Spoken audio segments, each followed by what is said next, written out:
...2016 foi um dos anos mais conturbados da história política e econômica do Brasil. O país dividido foi às ruas contra a corrupção, mas acreditando em caminhos diferentes no combate a esse mal.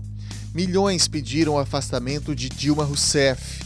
Outros milhões defendem que o que levou ao impeachment não foi o combate à corrupção, mas a necessidade de outros grupos políticos de esconderem os próprios desmandos.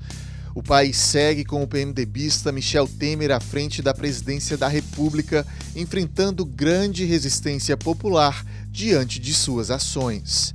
Para fazer um balanço da política brasileira neste ano, o Câmara Debate recebe o professor da UFPB, Jonas Duarte. Ele é cientista político e doutor em História Econômica pela USP.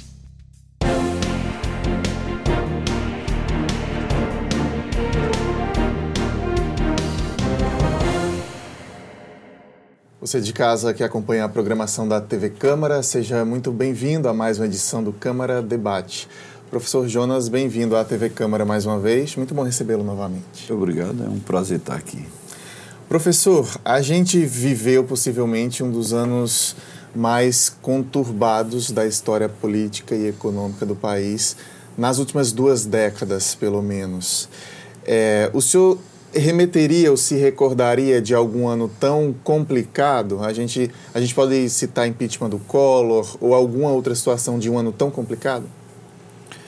Realmente foi um ano muito complicado, mas a história do Brasil ela é rica em complicações, em crises políticas e econômicas. Nós tivemos muitas, assim, né? De 45 para cá, só para pegar depois da guerra, 45 foi um ano muito complicado. A deposição de Getúlio, o queremismo e todo um movimento de rua, muito mobilização de rua. 54, com o suicídio de Getúlio e toda a pressão antes contra Getúlio, todo o movimento para dar o golpe contra Getúlio, também foi um ano muito complicado. A posse de Café Filho e tudo que veio, muito complicado. E 61, quando o Jânio renunciou, a gente ficou muito próximo de uma guerra civil. Os militares não queriam a posse de João Goulart. Leonel Brizola organizou o povo gaúcho, distribuiu arma ao povo gaúcho para resistir. Havia uma ordem do exército de bombardear o Palácio Piratini no Rio Grande do Sul. E Jango estava na China, de volta para o Brasil, e os militares organizaram a Operação Mosquito para derrubar o avião de Jango, de João Goulart. Os Estados Unidos orquestrava aqui toda uma série de ações para João Goulart não tomar posse. Foi um ano muito conturbado, muito rico e muito perigoso. Nós chegamos a se imaginar um levante armado no país, né? Depois veio 64, um golpe também, um ano muito complicado. Eu diria um ano para se esquecer ou para se relembrar ativamente, para não cometer mais aquela tragédia que foi o regime militar, mas entendendo que os militares estavam a serviço das nossas classes dominantes, né, do poder civil, empresarial, bancário, que bancaram aquele golpe e a ditadura. E agora que nós vivemos um golpe de Estado para retirar do governo uma proposta de política econômica e impor outra. Então, eu acho que nós vivemos o período mais difícil da história desse país. Nós tínhamos vivido os melhores anos da história desse país. O Brasil sempre foi um país desigual, triste, de muita fome, de muita miséria. Nós chegamos a tirar 42 milhões de pessoas na miséria. A ONU disse que o Brasil saiu do mapa da fome. Estávamos todos comemorando e achávamos que o Brasil estava caminhando quando veio esse golpe com caráter, do ponto de vista da repressão, já bem forte, à medida que o governo federal transfere para os governos estaduais de sua confiança reprimir bastante. Distrito Federal, Paraná, São Paulo tem tido repressão muito dura contra os movimentos sociais, e um golpe, além dessa repressão, com um caráter diferente do golpe de 64, que é a de aplicação de uma política neoliberal, ultra-neoliberal, retirando direito dos trabalhadores. Então, realmente um ano muito difícil.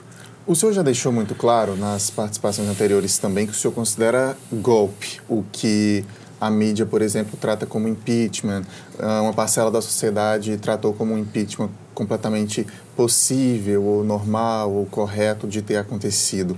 Quem defende que foi por interesses políticos de outros grupos que não que estavam no poder, defende que são esses outros grupos políticos que querem se proteger dos próprios desmandos ou que querem a fatia do bolo maior para eles.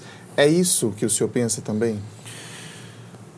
Olha, eu não sei quem pode ainda ter dúvida de que foi um golpe. Isso foi um golpe dos mais brutais. A evidência do golpe é de que retiraram a presidente da presidência, tiraram Dilma da presidência e não puniram Dilma, porque ela não tinha cometido crime de responsabilidade. Quando um Congresso se reúne e vota o impeachment de alguém, é porque cometeu crime de responsabilidade. Mas o Congresso vergonhosamente confessou à sociedade: nós tiramos a presidente do poder, mas ela não cometeu crime de responsabilidade. Então, foi um golpe. Qualquer jurista independente nesse país e os analistas internacionais sabem que foi um golpe. Agora, é importante dizer por que foi esse golpe, para que foi esse golpe. Entendam, tem 3 razões definidoras desse golpe. Primeiro, recompor o nível de exploração da classe trabalhadora brasileira. A classe trabalhadora brasileira, ela vive num nível de superexploração. Por quê? Porque ela tem que produzir riqueza para uma classe dominante local acumular e riqueza para as classes dominantes do país, do centro do capital. Então, é preciso, na visão desses setores dominantes, dessa classe dirigente brasileira, que é uma vergonha, voltar a colocar o povo e viver em condições subhumanas, como viviam antes. Para isso, reforma da Previdência, reforma trabalhista e essa PEC 55. Então, o primeiro objetivo do golpe era isso, era recompor o nível de exploração do povo trabalhador brasileiro. O segundo diz respeito aos recursos naturais. Retirar do Brasil o pré-sal. O pré-sal é a segunda maior reserva de petróleo do mundo. Avalia-se em 30 trilhões de dólares. Numa canetada, eles mudaram a lei de partilha de conteúdo nacional e colocaram concessão. E estão entregando o nosso petróleo, estão entregando as nossas terras. Eles já criaram uma legislação de aquisição de terra por empresas estrangeiras. O nióbio está sendo entregue. Então, além do patrimônio público, né? Vão privatizar Correio, vão privatizar tudo, vão deixar o que tinha antes de Fernando Henrique, que Fernando Henrique não deu tempo de privatizar, vão privatizar, estão falando em privatizar a Caixa Econômica Federal. E o terceiro motivo do golpe foi retirar o país, o Brasil, do seu ambiente internacional que estava sendo construído, recém-construído. O Brasil tinha participado ativamente, tinha fortalecido o Mercosul, tinha participado ativamente da criação da Unasul, da CELAC, que eram órgãos políticos internacionais, que são órgãos políticos internacionais, que tiravam o Brasil, deixava de ser um país, uma republiqueta de banana, quintal dos Estados Unidos, como nós sempre fomos conhecidos, para ser um país protagonista de uma nova ordem mundial, com base aqui na América Latina, na África e os BRICS, né, com a Ásia. Claramente o Brasil passava a ser protagonista de uma possibilidade de uma nova ordem mundial multipolar, que não ficasse só unipolar, dominada, hegemônica pelos Estados Unidos. Então, essa foi a terceira razão do golpe. O senhor citou aí o que o senhor lista aí como primeira razão do golpe, é essa questão que, segundo o atual governo, é necessária para regulamentar as contas públicas, a PEC 55, a reforma da Previdência. E aí eu lhe pergunto o seguinte, a situação econômica do país contribuiu bastante para a queda da presidente Dilma Rousseff. Qual é a real situação econômica do país, professor? E é necessário esses ajustes da maneira que o governo Temer está propondo? Não, de jeito nenhum. Olha, começou errado com Dilma.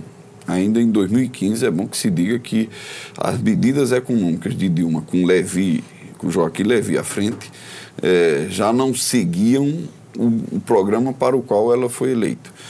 Ela havia sido eleita e já errou. Deu uma receita errada para uma situação econômica difícil. Mas não todo. O ajuste de Dilma era 5% desse ajuste que Temer está colocando. Para o telespectador entender, o que é que o governo diz? É que houve um desajuste nas contas públicas. O que é isso?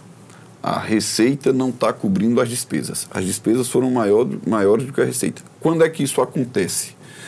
De fato, isso vem a acontecer em novembro, dezembro de 2014 e depois em todo 2015.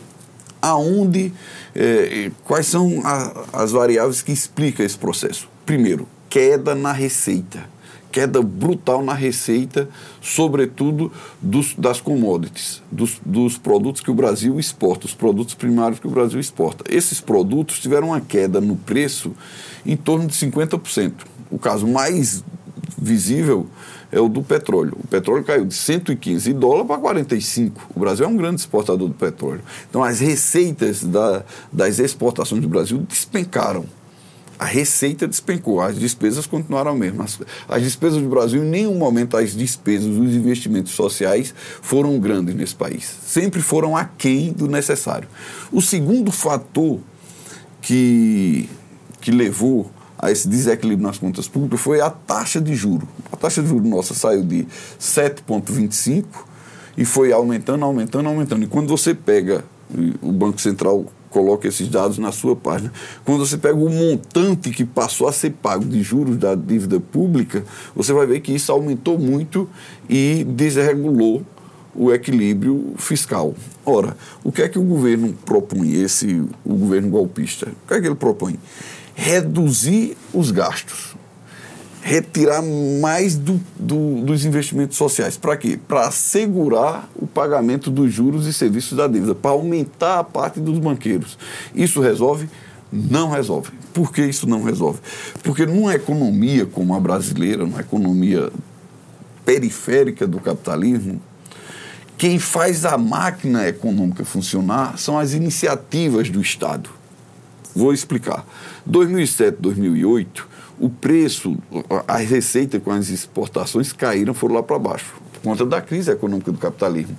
Europa e Estados Unidos passaram a maior crise da história desde 29. Como foi que nós enfrentamos aquela crise?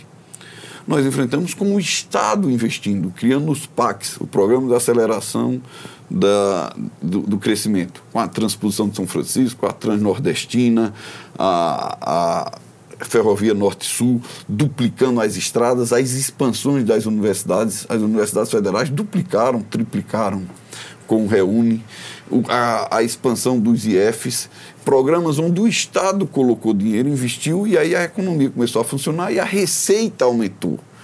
A economia começou a crescer, o dinheiro começou a circular e a economia voltou a crescer e absorveu mão de obra. E tirou o país da crise porque a receita voltou a subir a partir do mercado interno. Com essa política recessiva de você cortar gastos, você vai engessar a economia e o mercado interno e a economia não vai crescer, a receita vai diminuir e não vamos ter como resolver o problema do desequilíbrio fiscal. Não sendo uma solução, então, essas medidas, eu queria saber do senhor que possíveis soluções para a gente voltar a reerguer a economia do Brasil. Mas eu vou chamar um intervalo rapidinho, na volta do bloco a gente continua essa discussão. Fica por aí que a gente volta já.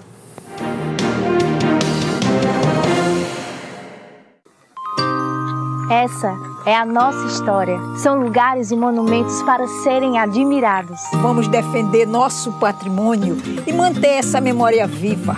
Essa é a nossa cidade. São praias e espaços verdes para curtir a natureza. Com a Câmara Municipal, vamos cuidar e preservar nossas belas paisagens. Se João Pessoa é o seu lugar, junte-se a nós. E vamos espalhar cuidados por aí. João Pessoa é o nosso lugar e a gente cuida. O Câmara Debate está de volta hoje fazendo um balanço da política e da economia do Brasil neste ano de 2016. Nosso convidado é o professor da UFPB, Jonas Duarte, cientista político e doutor em História Econômica pela USP. Professor, deixei uma pergunta no ar no fim do bloco. Se essas atitudes, essas ações do Temer não são um bom caminho para a economia do Brasil voltar a engatar, o que é possível fazer? Olha, primeiro eu quero explicar por que é que essa política é recessiva, porque é a opção pela política recessiva, porque a política recessiva vai gerar mais desemprego. E mais desemprego puxa o salário para baixo e recompõe aquela taxa de lucratividade que os setores dominantes no Brasil queriam, que a Fiesp, simbolizada pelo pato da Fiesp, exigia. Ora, o que é que pode ser feito? Deveria ser feito. Você tem um desequilíbrio nas contas públicas. O que é que você precisa? Você precisa equilibrar as contas públicas. Então, precisa ajeitar os gastos. Realmente, às vezes, você tem gasto desnecessário, mas não fazer um corte profundo, louco, desumano contra a nação como essa PEC 55 e aumentar a receita. Como é que você aumenta a receita? Com impostos. Com impostos. O Brasil, ele abre mão, Lael, de 400 bilhões de renúncias fiscais para as grandes empresas nesse país. Seria dinheiro aí do que alguns economistas chamam de super ricos? Seria colocar mais imposto para os super ricos e não para a população geral? Lógico. Nós precisaríamos três medidas simples. Acabar com a isenção de impostos, desse benefício fiscal para as grandes empresas que atuam nesse país, que tem um super lucro. Não é? Segunda medida, criar uma taxação de imposto para as grandes fortunas, que é diferente desse outro. Aqui, esses outros são isentos absolutos. E aqui você criaria uma taxação para quem tem uma renda superior ao valor X, aumenta uma taxação de imposto sobre ele. E terceiro, criar um imposto geral, como era o CPMF, como propôs a presidente Dilma. Olha, eu não tenho vínculo nenhum partidário. Eu apoiei a CPMF quando foi o governo FHC que criou. Eu fui favorável contra a posição, por exemplo, do pessoal de esquerda, que era contra a CPMF. A CPMF é um imposto extraordinário. Além de arrecadar recursos, e você pode direcionar esses recursos para alguns setores sociais, como saúde ou educação, ou os municípios, além de arrecadar esses recursos, ela tem um controle sobre a movimentação financeira. E esse controle sobre a movimentação financeira impede, por exemplo, que as pessoas levem dinheiro para fora do país sem pagar imposto. Agora, professor, eu já fiz essa pergunta também a um economista defensor das atitudes do Temer, das ações do governo Temer. E ele afirmou que se o governo toma a atitude de cobrar mais do grande empresário, esse grande empresário vai querer investir menos, porque não está vendo no Brasil um campo favorável, enfim, para ele ter mais lucro, que é o que ele quer. E aí seriam menos empregos, menos investimentos. Poderia ter esse reflexo? Não. De jeito nenhum. Ninguém quer massacrar imposto sobre o empresário. No Brasil, entenda, Léo, para cada R$1 de imposto que se arrecada, tem R$1 de sonegação ou isenção. Isso é o paraíso do ganho fácil. Há muitas possibilidades de manobras, é isso? Só há. Então, como eles protege, é um governo para proteger o capital, ele descarrega o ônus da crise todo na classe trabalhadora. Quer dizer, você tem um desajuste, quem vai pagar esse ajuste? A classe trabalhadora, retirada do povo trabalhador do Brasil. Pode alguém nesse país achar que é justo um país que não deu educação, ao povo não dá saúde, ao povo não dá segurança, não dá transporte de qualidade, não tem nenhum serviço social desse país bom, eficiente, aí você vai retirar de quem precisa desses serviços para ajustar as contas, poupando o grande empresário e o sistema financeiro? Agora, professor, esse poupar o grande empresário vem lá de trás? Ninguém teve muita coragem de bater de frente? FHC, Lula, Dilma, Temer, ninguém tá querendo peitar o super rico brasileiro, para ser bem popular? É isso. De lá, o próprio governo Lula, para Lula ser eleito, fez uma conciliação com esses setores. E à medida que foram moderadamente fazendo alguma coisa, não para peitar esses super lucros, mas para discipliná-lo, à medida que foi minimamente fazendo isso, Dilma foi derrubada. Por isso, defenestrada do poder unicamente por isso. Não tem nada de corrupção, não tem nada... Dilma não cometeu nenhuma irresponsabilidade criminal para ser tirada do poder. Aliás, reconhecido pelo Congresso que a tirou do poder. Professor, deixa eu correr aqui nos assuntos, que a gente tem 8 minutos e um monte de assuntos ainda. O presidente Temer conclui esse tempo de mandato que resta a ele, ou o senhor acredita que pode ter algum tipo de reviravolta? Há também a especulação já de uma possível eleição indireta, em que o nome escolhido seria o Fernando Henrique Cardoso, ex-presidente do Brasil. O que é que o senhor acredita que deve se desenhar nos próximos meses? Olha, o Temer tem um problema, porque tiraram o PT do poder, dizendo que o PT era um partido de corrupto. Mas quando você vê quem chegou ao poder, Temer, Eliseu Padilha, Moreira Franco, Gedel Vieira, Romero Jucá, eles têm... O Temer sozinho tem mais citações nas delações premiadas do que todos os políticos que estavam lá do PT. O Moreira Franco também. Então, há uma crise de credibilidade. Esse governo Temer, ele não tem credibilidade para impor essa política que está aí. Ele não tem credibilidade da população, não tem credibilidade internacional, mas ele tem um fator pesado com ele. Ele tem, hoje, a grande mídia protegendo ele e ele tem uma bancada majoritária ainda muito forte. Até quando isso se mantém, não sei. O ideal, na nossa visão, para sairmos da crise, seria o Temer renunciar, ou, quem sabe, essa votação no Tribunal Superior Eleitoral que julgue fraude na candidatura de Dilma Temer, ele ser afastado e entrar um governo provisório para chamar eleições diretas. Porque a questão é o seguinte: o Brasil tem uma crise econômica gravíssima e uma crise política gravíssima. E um poder constituído da forma que foi constituído, sem credibilidade internacional e sem legitimidade interna, sem a legitimidade do voto, não tem como tirar esse país da crise. Então, eu creio que a saída é um mandato provisório de alguém ali para arrumar as eleições imediatas. Eleições para 2017, para antecipar as eleições de 2017. Por quê? Porque alguém eleito, com o voto do povo, alguém legitimamente eleito, pode sim levantar uma série de medidas econômicas que tirem o país do caos econômico, que quem está pagando até agora é a classe trabalhadora. Seria uma antecipação das eleições de 2018 e esse presidente teria um mandato de 5 anos? É isso que o senhor imagina? Na minha visão, essa é a saída mais louvável para esse país. Professor, deixa eu pontuar também aqui a Operação Lava Jato. Ela vem desde 2014, acho que março de 2014, 2016 também, ela vem se consolidando como a maior operação de combate à corrupção do país. Há um discurso de uma boa parcela da sociedade de que a operação é extremamente seletiva e tem objetivos políticos específicos, né? Há quem fale também na tentativa de prejudicar o ex-presidente Lula, apontado em pesquisas recentes, inclusive, como o principal candidato à presidência do Brasil.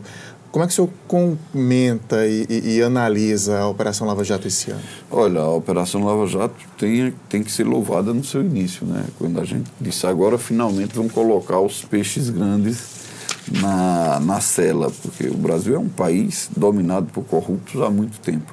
Mas, infelizmente, o que se mostrou, e tanto o Conselho Nacional de Justiça quanto o STF já tem processos que o juiz Sérgio Moro já tem 11, ele já responde 11 processos de que conduziu mal as investigações. E me parece, e acho que ficou evidente depois de uma foto que tiraram do Moro com o Aécio Neves, me parece que eles aproveitaram a Lava Jato para punir o PT, né, para punir o partido de Dilma, que estava na presidência, para configurar no imaginário social o responsável pela corrupção no país era o PT. E, enquanto isso, deixam outros de outros partidos aí absolutamente livres e que estão sob as mesmas denúncias, as mesmas delações, absolutamente livres. O Romero Jucá continua senador sem nenhuma punição. É o homem forte do governo no Senado Federal. Foi flagrado em áudio Então é uma coisa seríssima. Me parece que a Lava Jato, que foi tanto esperança da gente de fazer uma limpeza da corrupção no país, se tornou um instrumento dessa política nefasta que o governo Temer, tucano, né, Temer PSDB, que eles estão, quem dá base de sustentação hoje a Temer, mais do que o PMDB é o PSDB, me parece que eles estão sintonizados com a Operação Lava Jato. Então é um desastre para o país, né? A justiça, quando ela é feita só para alguns, ela se torna a coisa mais injusta. Então essa é uma tragédia. O senhor cita o Jucá, ele cai de um ministério, né? Já ele fazia parte da equipe do Temer, mas como o senhor mesmo fala, ele continua sendo nome forte do poder. A gente tem só 3 minutinhos, mas vou tentar otimizar mais 2 assuntos. Partindo daí, professor, a gente, por exemplo, viu milhões de pessoas talvez indo às ruas contra a corrupção recentemente, mas se dizendo que não era contra o governo Temer. Não é um pouco contraditório quando a gente tem 6 ministros que já caíram em poucos meses, quando a gente tem o Jucá, braço direito do governo, cai do ministério porque foi um escândalo, os autos, enfim, mas é nome forte no Senado. Não é contraditório o pensamento que o próprio brasileiro está tentando talvez compreender quem é o vilão da história? Olha, a grande mídia no Brasil, eu estou dizendo isso na televisão, que bom que eu posso dizer isso na televisão, a grande mídia no Brasil ela é comprometida com o sistema financeiro, com aqueles que ganham dinheiro no Brasil com agiotagem, com especulação. Esse poder, o sistema financeiro, ele controla no Brasil há muito tempo a mídia, o judiciário e o Congresso Nacional. Eles precisavam controlar o executivo e controlam o executivo. Com isso, eles têm uma capacidade enorme de construir ideias, de fabricar a opinião pública, de direcionar a opinião pública. E eles direcionaram a opinião pública com um discurso bom, né, que pega contra a corrupção, contra o PT. E eles precisam fazer isso mais fortemente agora, inclusive porque o Lula aparece como um candidato muito forte para 2018, e se tiver eleição em 2017, certamente é muito forte. Então, eles precisam se livrar do Lula. Lula fez um governo, se imagina, um sujeito que teve basicamente ensino primário.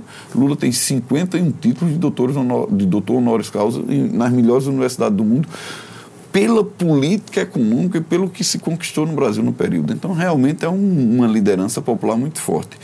Tudo isso que eles estão fazendo, todo o trabalho que eles estão fazendo é para desqualificar e inabilitar Lula, porque aí sim, aí eles fazem um governo de terra arrasada e constroem no imaginário popular que Lula e o PT são os corruptos do Brasil. Isso é fácil de fazer no Brasil, não é um país com pouca informação e com um poder monopólio da mídia, de certas empresas de telecomunicação que monopolizam a comunicação no país. Então as pessoas pouco informadas terminam acreditando de boa fé que vão combater a corrupção combatendo o PT. Só para o senhor poder concluir seu raciocínio, a gente tem um minutinho só, e para a gente concluir essa discussão, que lição a gente pode tirar, professor, de tudo isso? E a gente deve ficar, cada cidadão deve ficar atento ao quê quando o assunto é política? Primeira lição, né? Quem se aliar a esses setores tradicionais da política brasileira, dos setores dominantes do Brasil, se ferra, né? Veja o que aconteceu com o PT. O PT acreditou que era possível fazer essa aliança.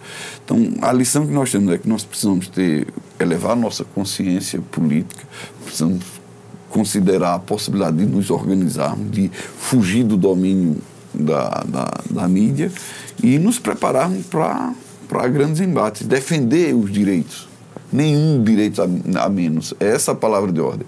E imediatamente eu acho que o povo brasileiro precisa ir para a rua, construir um cenário de eleições diretas já para 2017, se quiser que o país saia da crise econômica que está afetando diretamente o povo. Acho que a lição é essa, é lutar, resistir nesse processo.